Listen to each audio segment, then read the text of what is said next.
Ako naman sa Rizal. So, Calabarzon. Tama. Oo. Ilang taong ka na? Sa tingin mo, ilang taon na ako? Wala ko muna. Magwala ko muna. 39? Hindi. 43.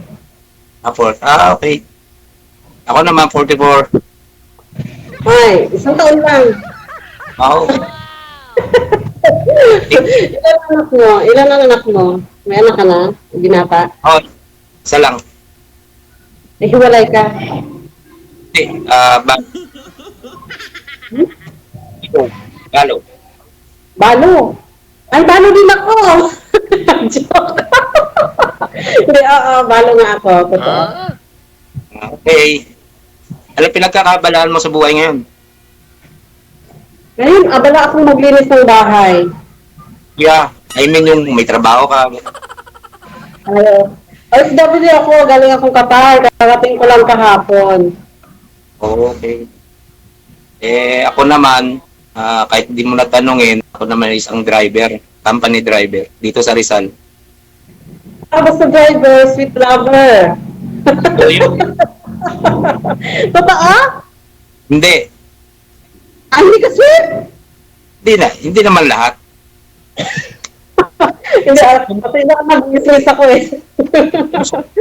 Eh, yung sweet lover kasi, dinadagdagan ng meaning. Di ba? Ano? Ano? Iba baero, ganun. Di ba? Sweet lover eh. Hindi naman mo, ano naman yung sabihin ng babaero? Kasi, yung babaero, papalit-palit ng babae yun. Kung driver ka, magaling kang makipag-ano sa mga pasahero mo or sa, ano, yun ang sinasabing sweet. Sige na po na, tanggap ko na. Sweet lover na ako. Tanggap ko. Bali ko na yung mga kasabihan na yun. Bali, Ilang years ka ng judo? 3. Okay. pahinging chocolate, ma'am. Karating mo lang kahapon. Yo, Meron, pero sa mga anak ko, yung para sa kapitbahay, ubos na. Pero meron ka dito kung gusto mo. Bigay. May pa-party yan mamaya si ma'am. Hindi ka nagpa-party kahapon pagdating mo? Ay, kapitbahay lang. Tapos ngayon, nandito naman, may bisita naman, mga kaibigan lang ba? Wow. wala ka bang naging kasintahan sa pinanggalingan mo? Wala. Kasi karamihan naman doon ay ano, may mga asawa, makipag-chat sa'yo, may asawa. So, siyempre, gawin ka lang tawag doon, yung para. Wala pa tayong para. Ito nga. Tapos may mga ano naman doon, mga ibang lahi, ano, pero mahirap naman yung makipag-ano ka sa ano, di ba? Diba? So, kung ikaw ang tatanungin, wala ka naman naging boyfriend doon, anong gusto mo sa lalaki? Ang gusto ko yung mabait, responsable, ano pa ba? Basta ano, mabait. Pag sinabi kasing mabait, nandun na lahat. Yun lang. Hindi ka mabait. Hindi, mabait, siyempre. Mabait na ako. Ikaw ba, anong gusto mo sa isang babae? Gagayahin na rin kita, mabait din. Nandun na rin lahat. Pwedeng pakita mo ng ano mo, ng sombrero mo. Wow! Nagwapo na lang pala ng sombrero eh. So, Ay! Ano, hindi ano? Okay. siyempre, marunong dumiskarte sa buhay. Lalo na ngayon. Ang hirap ng buhay ngayon. Yun. Priority, pamilya. Yan. Oo. Kasi iba na kasi ngayon ng buhay eh. Hindi na yung isip kasi na lang. Ilan ho anak ninyo, sir? Yung iniwan ng asawa mo? Alam po, Ay, isa lang, no? DJ. Sa'yo, ma'am, ilan po anak mo? Dalawa nga. Ah, Ilang taon na yung anak mo, sir? Ano na, grade 11 na. Grade ako ay yung panganay ko, lalaki. Magka-college na ngayong Paspan. Wow, Yung pangalawa ko naman ay grade 8. may college ka na pala. Kaya ang hirap talagang maging ina at ama.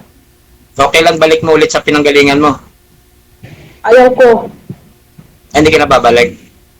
Ayaw ko na kasi mahirap din doon sa ibang bansa. Gusto ko na rin magnegosyo na lang muna dito kahit paunti-unti. Anong naisip mo negosyo? Ayun lang, wala pa. Kasi nagpapahinga pa ako, ayaw ko muna mag-isip. Ano, pag kailangan mo ng mga transpo, tawagin mo lang ako, drive na kita. O sige ba, basta may discount yung mga tabs ko. Oo, walang problema ron. Kung may discount, Ano ba yung dinadrive mo? Truck? Kotse? O ano? ano, yung mga ends na sasakyan, SUVs, SUV. Hindi ko alam yun na. Mga sasakyan na medyo may kalakihan ng kaunti. Kasi yung nung hindi pa ako nag-abroad, may maliit akong negosyo. So, pag nag-order ako ng gano'n, ba yung lalamove? Pwede. 1,000 kilos, yan yun. Pinalalamove ko papunta dito sa Laguna. So, maganda yan. Ayos yan. Ngayon, Hindi ka na talaga babalik sa abroad, ma'am? parang ayaw ko na. Pero hindi pa kasi tapos yung kontrata ko. Bakasyon lang sana. Bakasyon lang ako, pinabakasyon lang ako ng employer ko kasi wala nang pasok doon. Bakasyon nila mga bata.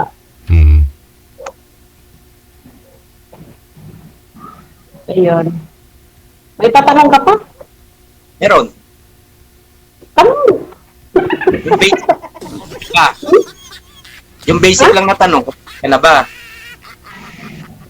Ha? Kumain ka na ba? Yung basic na mga tanong lang, nasagot mo na kasi yung mga tanong ko eh. Kumain na ako. Kakakain lang, kaya nagkatawa kay manager na line up na yun. So, minsan siguro pag napasyal ako sa lugar mo, siguro naman baka pwedeng mag-passing lang sa'yo. Ay, wala problema.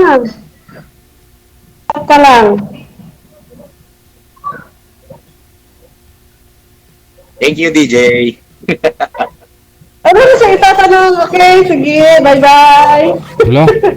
Hindi pa ho tapos yung oras nyo. Wala pa sa kalahati. Oo nga eh. Nahiya siya magtanong. At saka ako nahiya din. Wala din ako naisip na itanong. Wala. Marami. Sa mga buhay-buhay naman eh, siyempre alam na natin yun. Eh, matured enough na tayo eh. Ilang years na po ba kayong biyuda, ma'am? Ha? Ilang years ka ng biyuda? Ako ay 5 years. Ilang taon ka na nag-abroad? 5 years din? 2 years pa lang. First time kong mag-abroad ngayon. Hirap. Kaya, ang hirap. Ba't Malayo sa mga bata. ho namatay si mister mo? Anong sakit? Ano siya? Sobra siya na-stress sa akin. Yun lang. Wag naman. na siya, heart attack ba? Parang complicated na high blood, gano'n. Sa inyo, sir, bakit ho namatay si misis mo? Ako naman, diabetes. Komplikasyon.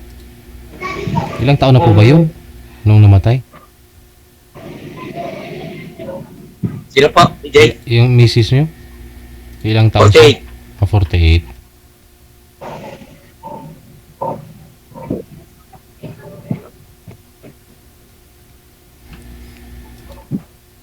Di ba? Ano? Ha? Natamid. Follow-up question, ma'am? Itatanong ka pa ba? Wala na ako maitanong. Nag-try lang ako ngayon. Ikaw yung tanong eh, di ba?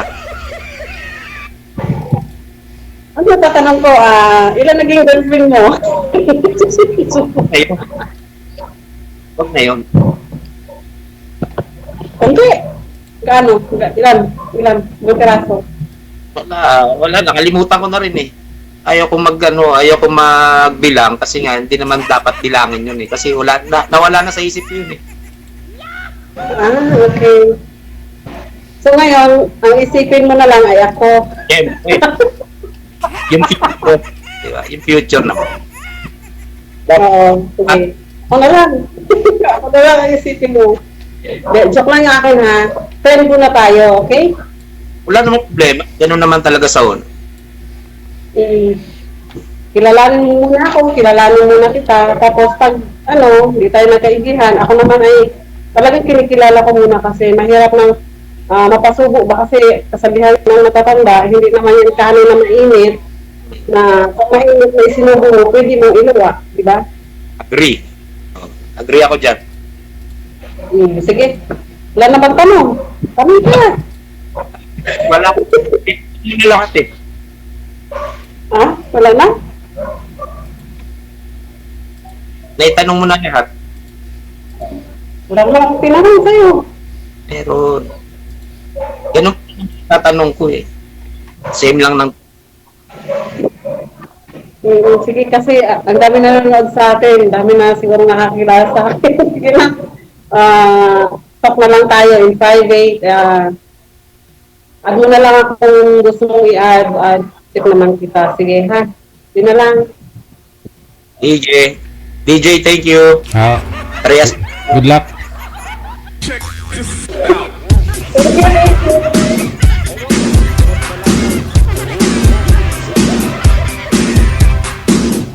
Pagkita nyo, magsindi muna kayo kandila ha, bago kayo umalis ng bahay.